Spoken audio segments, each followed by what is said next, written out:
Bueno, buenos días, tardes o noches, queridos compañeros, ingeniera. Somos el grupo 11 y nos ha tocado el tema de teoría de decisiones y juegos. Somos los universitarios Mendy Escudero Cristian Fernando, mi persona, Mercado Collar Tania, Mila Rodríguez Evelyn y Mujica Aguilar César Fabián. Siguiente diapositiva, por favor.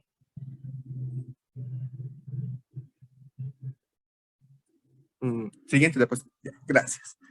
Introducción. ¿Qué tenemos como introducción? A lo largo de toda la historia con respecto a este tema, podemos destacar que la teoría de juegos y decisiones toma una importancia en las decisiones que toman las personas, ya sea a nivel personal o laboral. Y esto trasciende no solamente en decisiones simples, sino también aportan fundamentalmente para estudios científicos en el campo económico, militar, tecnológico y político. Tomando eso en cuenta, tomamos los objetivos de analizar, resolver situaciones de conflicto de donde se deben tomar decisiones con diferentes intereses por parte de los decisores. Hemos tomado esto principalmente como objetivo general. ¿Por qué? Porque analizando y resolviendo los tipos de conflictos que nos van a presentar o vamos a presentar, podemos observar todo lo que va a ser el estudio de teoría de juegos y decisiones. Siguiente, por favor. Como marco teórico tenemos, ¿qué es la decisión? Es algo importante. Entonces, podemos destacar que es un proceso por el cual elegimos un conjunto de posibles alternativas, las cuales van a cumplir con lo que querramos hacer. Estos, a su vez, podemos decir que se distinguen por contener por lo menos dos alternativas excluyentes entre sí. ¿Qué quiere decir eso? Que piensas entre algo que va a suceder, que crees que puede suceder, y algo que no va a suceder o crees que no puede suceder. ¿Qué es lo que sigue? Tenemos que elegir mediante un proceso lógico una de ellas y luego atenuarnos a las consecuencias que involucre esta. Esto es muy importante en la toma de decisiones y juegos. ¿Podemos pasar al siguiente, por favor? Gracias. Con respecto a las tomas de decisiones, nos podemos encontrar con los posibles escenarios. Un escenario donde nuestras decisiones sean de certidumbre. Eso quiere decir que se conoce con certeza las consecuencias. Podemos encontrarnos una decisión de riesgo. Eso quiere decir que cada una de las decisiones que podamos llegar a tomar va a tener consecuencias que puedan trascender hacia distintas probabilidades. Luego nos encontramos con escenarios de incertidumbre. Estos escenarios son imposibles saber la probabilidad que va a ocurrir. Y esos son los tres tipos de casos que podemos presentarlos en las decisiones. Ahora, con respecto a la terminología de análisis de decisiones, tenemos al que toma las decisiones. Tenemos alternativas que va a tomar el tomador de decisiones. El estado de la naturaleza, que quiere decir los factores aleatorios que están fuera del control que uno va a tomar. Las probabilidades previas, que uno piensa que puede suceder y no va a suceder. Y por último tenemos el pago, que es cada tipo de combinación alternativa de decisiones. En el pequeño cuadro que podemos observar es es el problema, o perdón, es el cuadro esencial para armar nuestro bosquejo de toma de decisiones. A un costado podemos ver las alternativas y arriba podemos ver los estados naturales. Eso quiere decir las probabilidades. Una vez las dos se vayan conjugando, vamos a obtener las consecuencias de los resultados que tomemos. Siguiente, por favor. Con respecto a la toma de decisiones, ahí podemos observar la formulación del tipo de problema que vamos a presentar. Podemos encontrar desde definir el problema, evaluar la decisión, evaluar soluciones, encontrar alternativas. Todo eso son pasos que vamos a tomar para nuestras decisiones. Siguiente, por favor. Ahora, con respecto a la toma de decisiones, mencionamos que podíamos encontrar tres tipos de casos. Y uno de estos casos es el de certidumbre, el cual nos indica que nosotros sabemos las probabilidades que vamos a tomar. Eso quiere decir que incluso podríamos saber hasta manipular lo que va a pasar. Por ende, como sabemos lo que puede pasar, con respecto a su criterio para tomar en cuenta, a volverlo matemático, podemos decir que su criterio es lineal. Cualquier cosa que, cualquier cosa que nos podamos plantear va a tener una resolución lineal. Entre estas resoluciones lineales, que ya hemos podido ver algunas de ellas, podemos ver el método simplex, porque en el método simplex tenemos prácticamente toda la información que uno necesita, y esa es parte de la certidumbre. Tenemos el método gráfico, que también ya lo conocemos. Tenemos nuevos métodos, como ser el método analítico de jerarquías, en el cual vamos a ver por medio de los costos al más alto, eso lo vamos a elegir. Tenemos el método arbóreo de decisiones, que por cada decisión que tomemos vamos a ver qué nueva decisión vamos a tener, pero con la certeza de que sabemos qué puede suceder. Luego tenemos la evaluación de la consistencia de la matriz A. Eso quiere decir que vamos a tomar todo un conjunto como matriz A y en base a eso vamos a hallar los costos o las soluciones que queramos encontrar. Siguiente, por favor. Ejercicio Bueno, número aquí, 6. aquí nos encontramos con el primer ejercicio. Entonces, decimos, Martín Hernández, un brillante estudiante de último año de preparatoria, ha recibido ofertas académicas en tres instituciones, en la Universidad de A, en la Universidad de B y en la Universidad de C. Para seleccionar una universidad, Martín enumera dos principales criterios: ubicación y reputación. Martín juzgará que la reputación es 5 veces más importante que la ubicación, además que la ubicación de la Universidad de B es 2 veces mejor que la Universidad de A y la Universidad de C es 5 veces mejor que la primera y la tercera, es 2 veces mejor que la segunda. Por último, se considera que la reputación de la Universidad de A es 2 veces de la Universidad de B y 2 veces de la Universidad de C. La reputación de la Universidad de B es 2 a 3 de la Universidad de C. El método de resolución que vamos a emplear es una de las más importantes, que es el árbol de las decisiones. Se toma la decisión de seccionar una universidad y como el criterio de jerarquía único es ubicación y reputación con las respectivas 0.1667 y 0.33 para diferentes alternativas que tenemos las siguientes.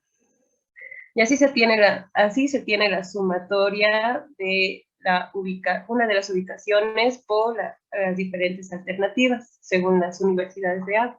Entonces aquí tenemos 6 alternativas y dos criterios de jerarquía, en los cuales vamos a sumar que serían universidad de A y su respectiva sumatoria, Universidad de B igual y Universidad de C, y como dice, es la que menor probabilidad de eh, tenga la universidad, que es la decisión de Universidad de C, en esta ocasión es de 0.28083. La decisión final sería de Universidad de A, que tendría que tomar Martín Hernández. Siguiente, por favor.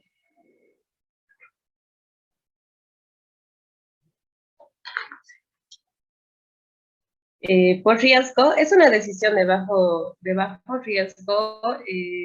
El decisor bien tiene que ha procurado una información, bien por su experiencia, puede asignar probabilidades a los estados de la naturaleza, de los cuales depende la efectividad de su decisión. Un proceso de decisión de bajo riesgo se presenta si las probabilidades son conocidas antes de tomar la decisión. Los criterios que se va a tomar son en ambiente de riesgo. En este caso, como hemos comentado, es posible asignar probabilidades a los estados de la naturaleza o sucesos de los que depende de la efectividad. Por ejemplo, si algún daño en alguna movilidad, por ejemplo, puede estar evaluado por, digamos, si se daña su movilidad por algún efecto de la naturaleza o cualquier caso. En criterios del valor esperado, tenemos criterio de valor esperado, que se selecciona aquella alternativa cuyo pago media ser mejor, y si los pagos son beneficios, selecciona la alternativa de mayor beneficio esperado, y si son costes, de menor coste posible. Es el criterio más común cuando las probabilidades son conocidas, aunque no tienen que ser el más apropiado.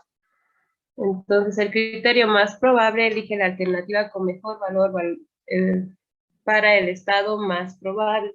Y el criterio del escenario medio es cuando el espacio de estados es numérico y en ocasiones se puede establecer un escenario medio. Buscar alternativas óptimas para este escenario. Criterio de valor en riesgos de VAR y Valued al STIC es especialmente útil cuando el conjunto de estados de la naturaleza o escenarios en continuo al menos tiene un número de posibles escenarios muy elevado. Y el criterio esperado de la información perfecta se plantea la idea en que podría modificarse el conocimiento que se tiene acerca de los estados de la naturaleza o escenarios. Siguiente, por favor. Y aquí tenemos el ejercicio 2, que presenta lo siguiente. La afluencia de turistas en el verano de un país depende de la estabilidad social política de los meses procedentes. Para planificar su actividad, una empresa se debe decidir el volumen de producción de un producto típico con caducidad anual. Los 3 escenarios distintos estiman los beneficios medios en millones de euros que tendría la empresa si produjera 10 a 20.000 o 30.000 unidades, así como la estimación de la probabilidad de que se presentan cada uno de los escenarios obtenidos en la tabla siguiente. En la producción del número de unidades tenemos los que ya mencionamos antes. En los escenarios sociopolíticos sería con la probabilidad que puedan estar cada uno, una de estabilidad de 0.6 y una de conflictiva de baja de 0.3 y una conflictiva alta de 0.1, y respectivamente con la tabla asignada. ¿Qué decisión debemos adoptar para la empresa? Siguiente, por favor.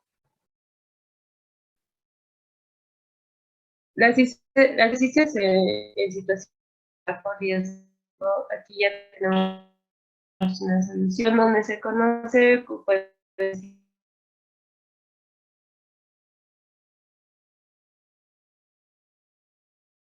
la BM para cada alternativa, eligiendo aquella que hace máximo este valor. Entonces, el BME de DDI, que sería una de las fórmulas que estamos utilizando para este método, es igual a la sumatoria de M sobre J igual a 1 y el producto de X y J por J. Entonces, la situación 1 de BME en la decisión 1 es la sumatoria de 10, lo que ya nos ha dado en la tabla, de 10 por 0.6, que es la probabilidad, más 10.03, más 2 por 0.1, que da 9.2 millones. Igual se saca para las siguientes probabilidades. Entonces, como el valor máximo de BME es D1 igual a BME, que es igual a 3, son 20.5 millones de euros, la empresa debería de producir 30.000 unidades. Se podría haber analizado el valor más esperado mediante el criterio de Savage o costes de oportunidad de pérdida o de oportunidad esperada. Constituye de matriz de penalizaciones. La matriz se forma por columnas que se obtiene el máximo de cada columna y estableciéndole el valor del pago de cada alternativa. Cuando se obtiene una matriz de penalizaciones, se aplica el criterio de igual y máximas para minimizar la máxima penalización. Entonces tenemos la siguiente tabla, que ya en la tabla ya se hace una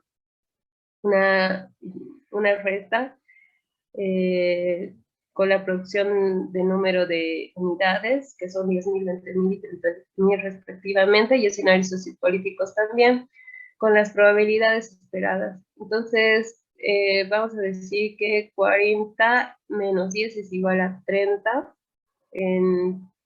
entre 10.000 y en la producción de unidades esperadas y los escenarios políticos de las siguientes. Entonces, 40 menos 25 igual a 15, 40 menos 40 igual a 0, 10 menos 10 igual en la probabilidad 0,3, 10 menos 10 igual a 0, igual 10 menos 5 igual a 5 y así.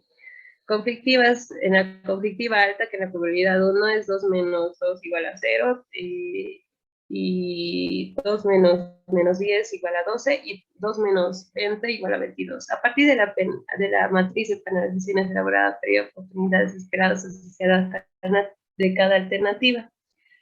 Entonces, la pérdida de oportunidad esperada en DI1, DI2 y DI3 sería de 18 millones de euros, 11,7 millones de euros y 6,7 millones de euros. Entonces se elige la alternativa de 3, que es igual a 30.000 unidades, la que se produce menor pérdida. De otra parte, la cantidad máxima que la empresa estaría dispuesta a pagar por el informe será el nuevo valor esperado de la información perfecta que se obtiene en la pérdida de oportunidad esperada, que son 6,73 millones de euros. La siguiente, por favor. Siguiente diapositiva, por favor. Entonces, por incertidumbre, al igual que por incertidumbre, que es uno de los tres métodos que se analizan. Entonces, al igual que con el riesgo y las decisiones, en muchas ocasiones se enfrentan a decisiones en las que no pueden efectuar suposiciones sobre las condiciones futuras en las que se desarrollará el curso de acción elegido. Ni siquiera es posible asignar probabilidades razonables a dichos sucesos futuros.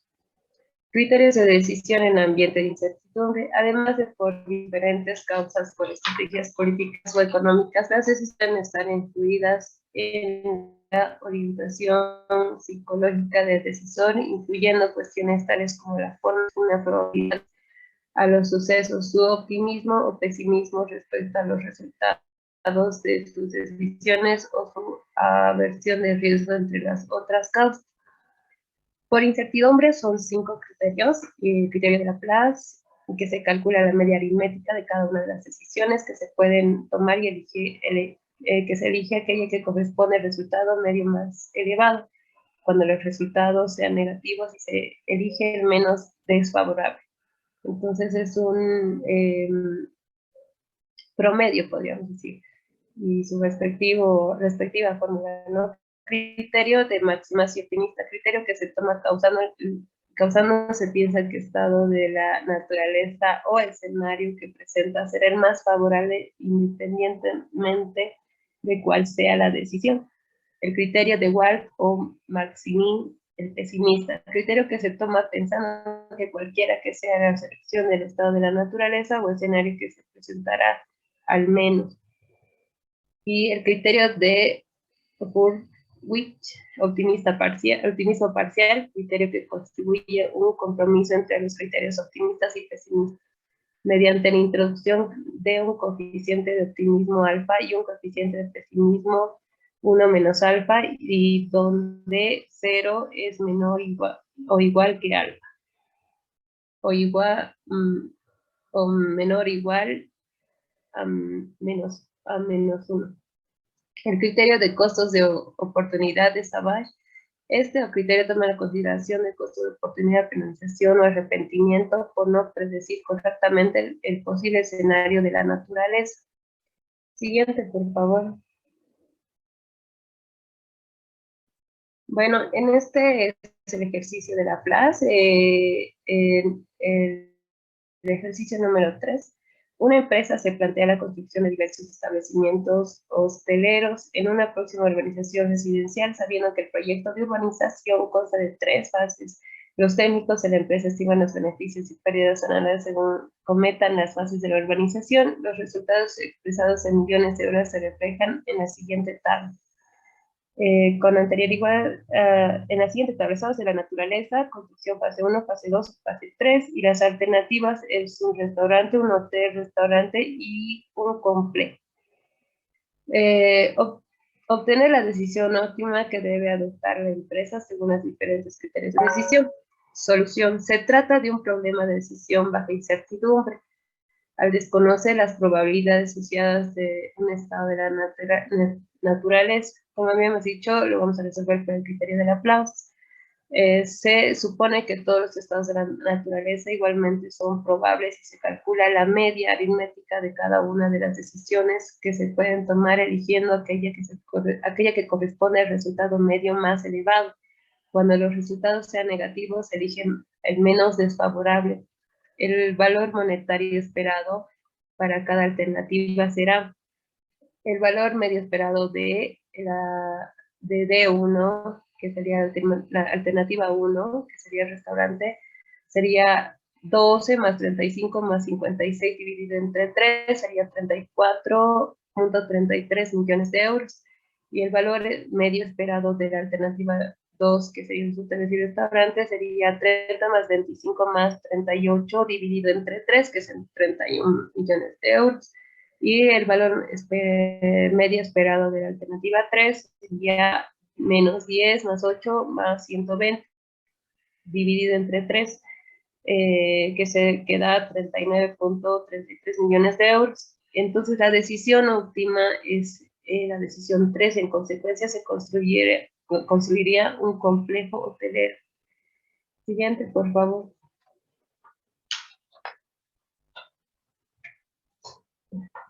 Teoría de juegos. La teoría de juegos y decisiones fue diseñada y elaborada por el matemático John von Neumann y el economista Oscar Morgenstern en 1939 con el fin de realizar análisis de ciertos procesos de negociación. La teoría de juegos utiliza modelos y análisis matemáticos para explicar la lógica de la interacción y de las estrategias que utilizan los individuos al jugar.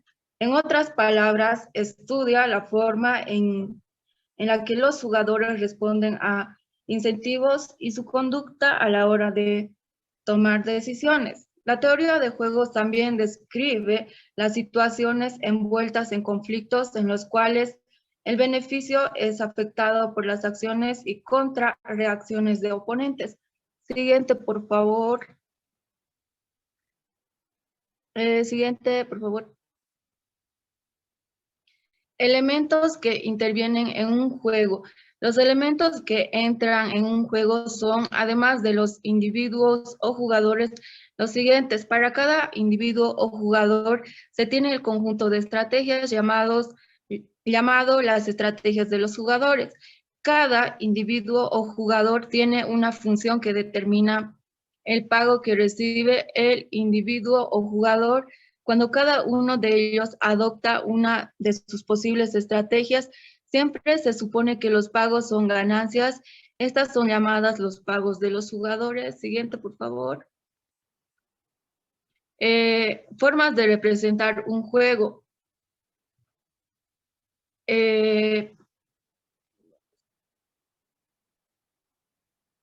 Hay dos formas de representar un juego, las cuales son forma extensiva y forma normal.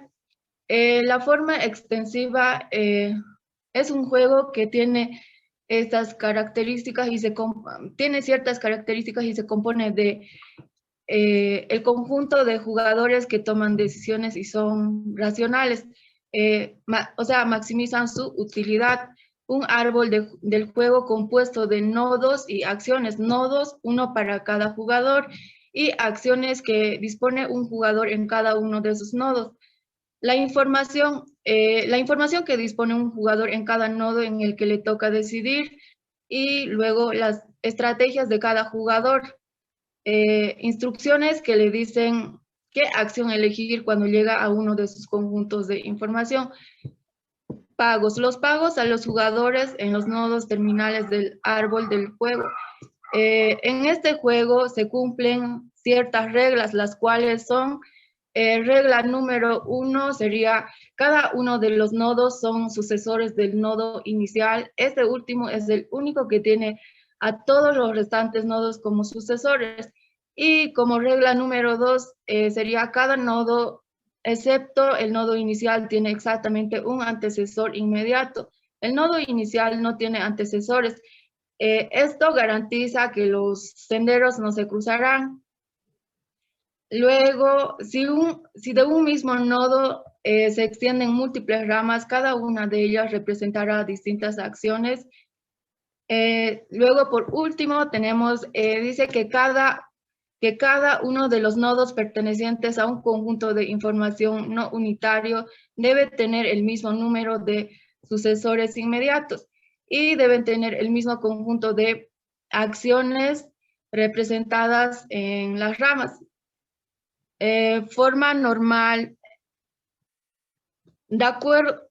Forma normal es un conjunto de jugadores cuyos nombres están listados en un conjunto.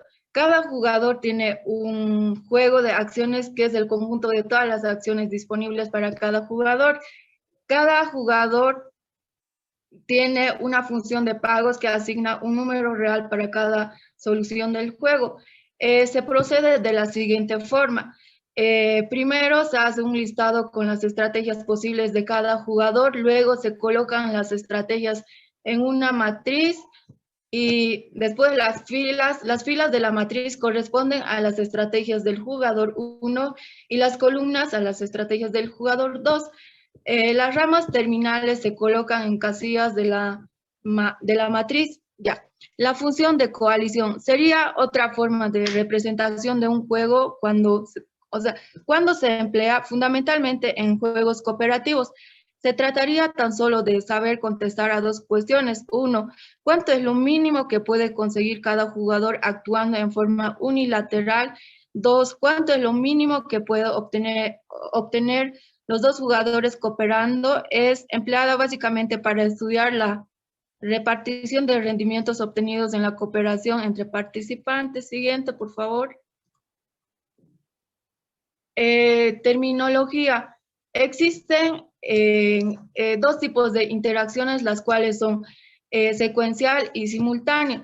Los juegos simultáneos son juegos en los que los jugadores mueven simultáneamente o en los que estos desconocen los movimientos anteriores de otros jugadores. Y los juegos secuenciales o dinámicos son juegos en los que los jugadores posteriores tienen algún conocimiento de las acciones previas. La diferencia entre juegos simultáneos y juegos secuenciales se recoge en las representaciones discutidas previamente. La forma normal se usa para representar juegos simultáneos y la extensiva para representar juegos secuenciales. Resolución de juegos secuenciales. Una estrategia es un plan de acción completo en un juego determinado. Para construir una estrategia, primero se identifican cada una de las decisiones que debe tomar el jugador. Resolución y juegos simultáneos. La resolución de los juegos simultáneos sería construir la matriz de pagos. Si uno tiene una estrategia dominante, usarla. Si uno no tiene una estrategia dominante, pero el otro jugador sí la tiene, asumir que la va a emplear y actuar en consecuencia. Si nadie tiene una estrategia dominante, simplificar el problema eliminando las estrategias dominadas. Si no hay estrategias dominantes ni dominadas, buscar un equilibrio. Si no hay un equilibrio en estrategias puras, recurrir a estrategias mixtas. Teoría de Nash. Teoría de Nash o equilibrio de Nash es un concepto que fue desarrollado por el matemático John Nash durante el año 1951. Dicho concepto también es conocido como el equilibrio del miedo. Para definirlo debemos decir que se trata de un concepto que plantea una excelente solución para juegos en los que interfieren dos o más jugadores. El equilibrio de Nash se crea cuando nosotros, o sea, como jugadores, hemos elegido la mejor estrategia según las que los demás han utilizado durante el tiempo de juego. Es decir, se toma una decisión con base en las estrategias de los demás, con el fin de salir mejor posicionados que ellos. Aplicaciones del equilibrio de Nash. Como mencionamos con anterioridad al hablar de su importancia, este es un concepto que puede tener un sinfín de aplicaciones sumamente interesantes. Sin embargo, no cabe duda de que algunas de sus aplicaciones más prácticas desde el momento de su creación han sido en el sector empresarial y económico internacional. Por ejemplo, económicamente hablando, el equilibrio de Nash se presenta en el momento en que varias empresas se encuentran compitiendo dentro del mercado en el que se especializan, perdón. Lo que es aún más importante cuando comercializan el mismo tipo de producto.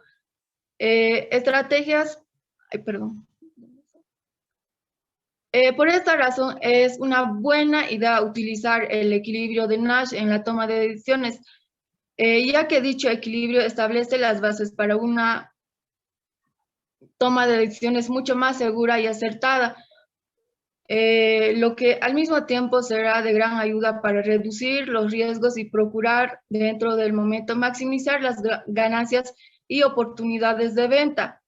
Dentro de todo lo que hemos explicado en el concepto del equilibrio de Nash, entran en juego dos factores que son de gran importancia. Se trata de las estrategias puras y las estrategias mixtas. Las estrategias puras deben ser entendidas como todas aquellas en las que un jugador o participante elige una única y determinada acción o decisión con probabilidad 1. Esto quiere decir que implementa una única estrategia a la hora de jugar o participar. En cambio, si hablamos de las estrategias mixtas, estamos ante la generalización de las estrategias puras, es decir, se realiza un proceso de selección aleatoria en la que se realiza una distribución de probabilidad. De ahí que a este tipo de estrategia también se le conoce con el nombre de estrategia mezclada. Ante una situación de juego, los participantes pueden hacer uso bien, ya sea de una estrategia pura o estrategia mixta, según consideren que sea mejor para su situación actual. Eso sería todo.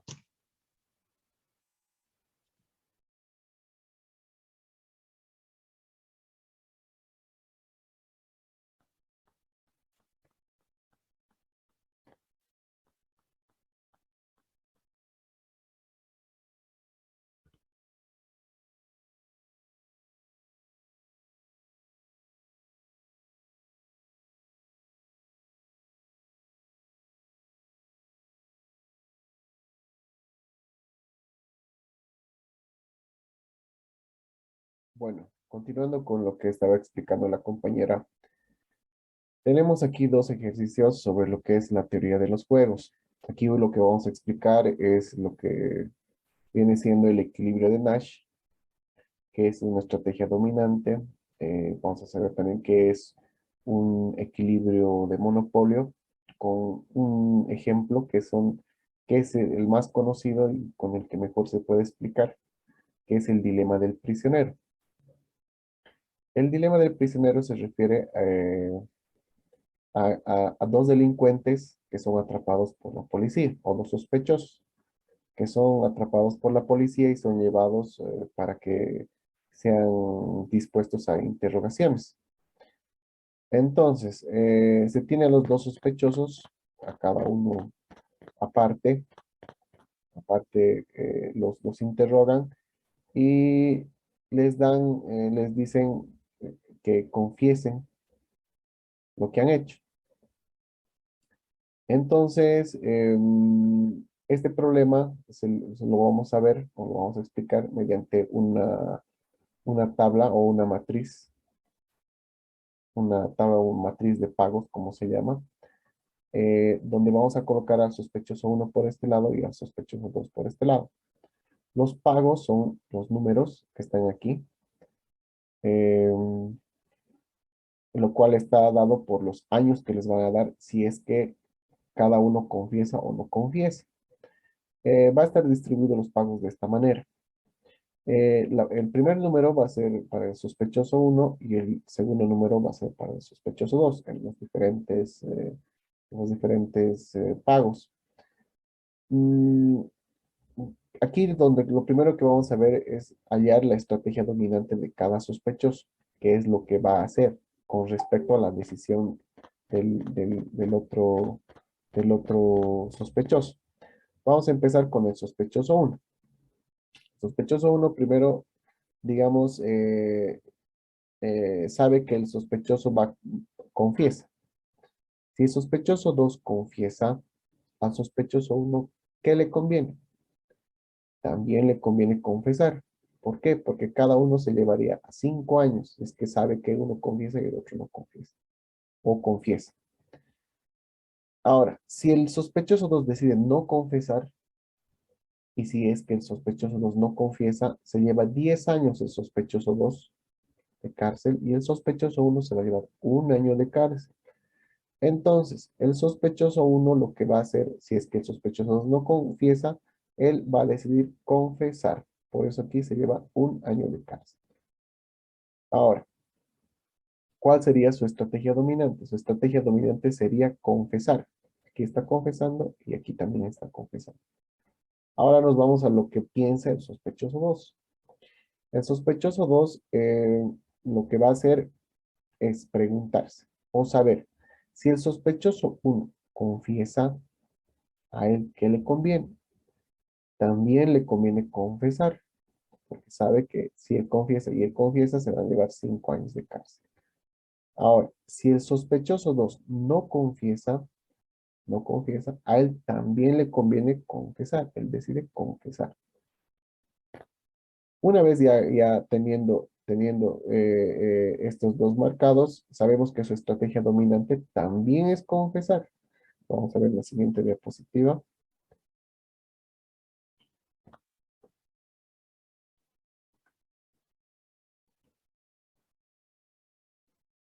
Aquí es donde nos muestra la estrategia dominante del sospechoso 1 y aquí la estrategia dominante del sospechoso 2. ¿Qué podemos ver aquí? Aquí podemos ver que la mejor opción, miren, aquí tenemos la opción de 2 y 2, ¿no es cierto? Que les podían dar 2 años y 2 años si los dos no confesarían. Para que ellos dos no confiesen, tendría que llegar a un acuerdo. A eso podemos decir equilibrio de monopolio. Que más antes los dos hayan decidido mm, o hayan tenido un rato y hayan decidido no confesar. Un acuerdo, un monopolio. Así nadie se ve perjudicado. Pero ¿qué es lo que pasa? Si ellos llegan a ese acuerdo y luego los vuelven a apartar a cada uno, le dice que confiese a uno. Este equilibrio de monopolio es inestable. Es el mejor. Si llegan a ver en la tabla de la matriz, es la mejor opción porque los dos se llevan a 2 años, ¿no es cierto? Pero, ¿qué pasa? ¿Por qué decimos que es inestable? Porque tienen la tentativa, porque le pueden decir, mira, que el otro, si confiesa el otro, vos puedes estar 10 años en la cárcel, ¿no es cierto? Entonces, si le dice así, que va a estar 10 años en la cárcel, entonces el otro puede tener la tentativa de romper ese acuerdo que tenía. Entonces, uno se va a quedar 10 años en la cárcel y el otro solo 1 año.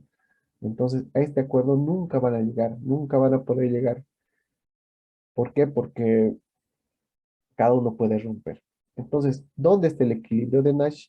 El equilibrio de Nash, que es el conjunto de estrategias en la que cada jugador hace lo mejor para él, dado lo que hacen sus adversarios. aquí va a estar nuestro equilibrio de Nash. Vamos a mostrar aquí. Este sería el equilibrio de Nash. 5 y 5. Que las personas llegan, que los jugadores llegan a ese equilibrio de Nash. No es la mejor, como podemos ver, pero sí es una estrategia estable o es un equilibrio estable.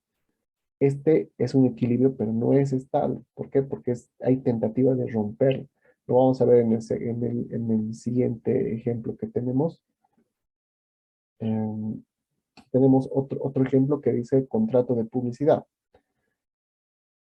Suponga que una empresa compite con otras empresas para conseguir clientes. Usted y su rival saben que sus productos están obsoletos al final de cada año y deben determinar simultáneamente si van a contratar publicidad o no. Pero en su industria, la publicidad no eleva la demanda total de la industria, sino que induce a los consumidores a cambiar entre los productos de las distintas empresas. Así pues, si tanto usted como su rival contratan publicidad, las dos campañas publicitarias se compensarán entre sí y cada una de las empresas obtendrán 4 millones de beneficios.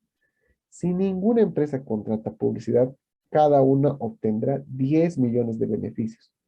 Ese sería un equilibrio de monopolio.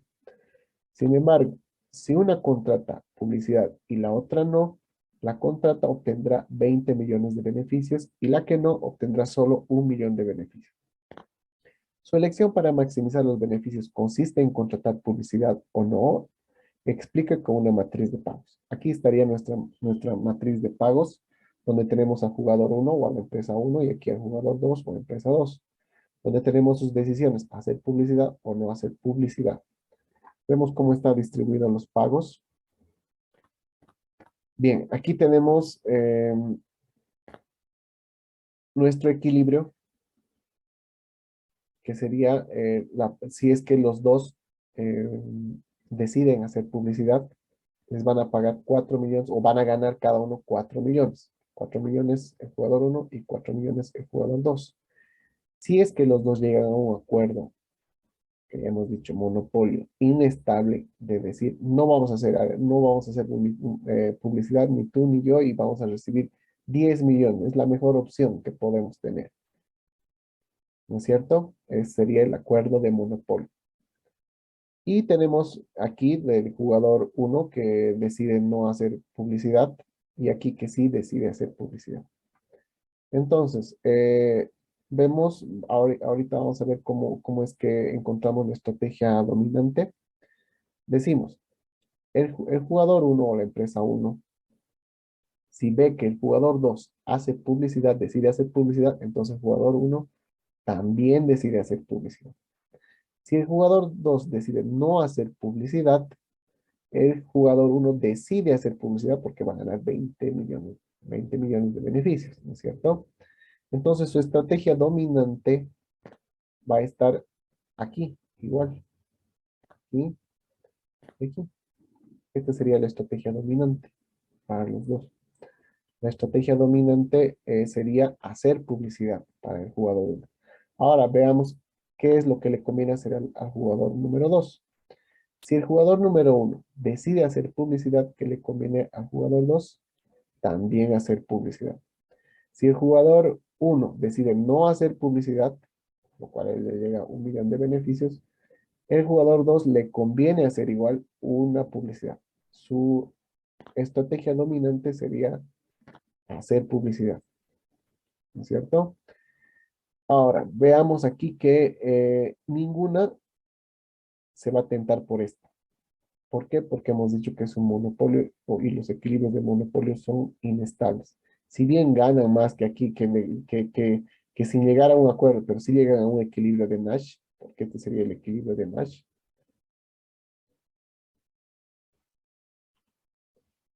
Este es el equilibrio de Nash. Esta es la estrategia dominante y esta es su estrategia dominante y este es el equilibrio de Nash. Lo que está encerrado en los cuatro es el equilibrio de Nash. Mejor pagos van a recibir si hacen un acuerdo de monopolio, pero como les digo, es inestable y puede uno romper el acuerdo, se puede tentar de romper el acuerdo.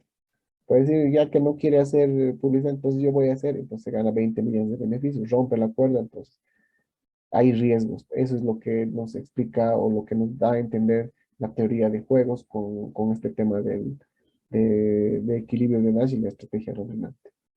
Conclusiones. Se analizó los criterios y fundamentos necesarios para la toma de decisiones y juegos. Se supo identificar los principales conceptos en situaciones de conflicto. Se supo construir los modelos matemáticos especificados en las situaciones de conflicto y se aprendió a analizar e interpretar los resultados de los planteamientos. Bueno, muchas gracias por su atención.